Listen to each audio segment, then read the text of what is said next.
एक दूर का जंगल, जहाँ एक सुंदर झरने का पानी बह रहा था।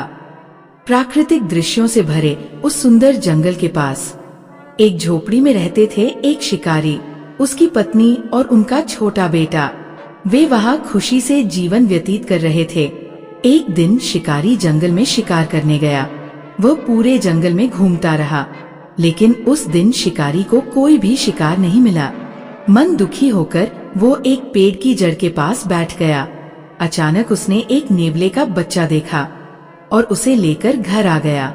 शिकारी की पत्नी बोली, अरे तुम ये नेवले का बच्चा कहाँ से लाए? इसे जंगल में छोड़ आओ।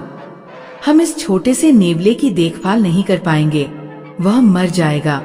लेकिन शिकारी ने अपनी पत्नी की बात नहीं मानी और उसने उस नेवले के बच्चे को पाल पोस कर बड़ा किया। कुछ समय बाद नेवला थोड़ा बड़ा हो गया और घर के अंदर शिकारी के साथ खेलने लगा। एक दिन शिकारी की पत्नी ने कहा, सुनो, बेटा सो रहा है, उसे देखना। मैं झरने से पानी भरने जा रही हूँ, तुम कहीं बाहर मत जाना। कहकर वो पानी लाने चली गई। इसी बीच शिकारी ने एक हिरन देखा और उसे शिकार करने का सोचा।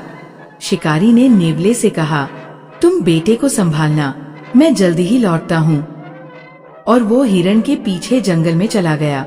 जब शिकारी की पत्नी पानी भरकर घर लौटी, नेवला खुशी खुशी उसके पैरों के पास आ गया, लेकिन उसके मुंह पर खून लगा हुआ था। ये देखकर शिकारी की पत्नी कुछ समझ नहीं पाई। उसने सोचा नेवले ने उसके बेटे को मार डाला है। गुस्से में उसने पानी का घड़ा नेवले पर पटक दिया, जिससे नेवला वहीं मर गया। जब वो घबराकर घर के अंदर गई, तो देखा उसका बेटा आराम से खेल रहा है और पास में एक मरा हुआ सांप पड़ा है। अब उसे समझ आया कि नेवले ने सांप से उसके बेटे की जान बचाई थी। वह बहुत पछताई और जोर जोर से रोने लगी, लेकिन अब नेवला वापस नहीं आ सकता था। थोड़ी देर बाद शिकारी भी घर लौटा। उसने देखा कि नेवला मरा पड़ा है और उसकी पत्नी रो रही है। पत्नी ने शिकारी को सब कुछ बताया और कहा, अगर तुम लालच में आकर शिकार करने न गए होते तो ये दुर्घटना नहीं होती।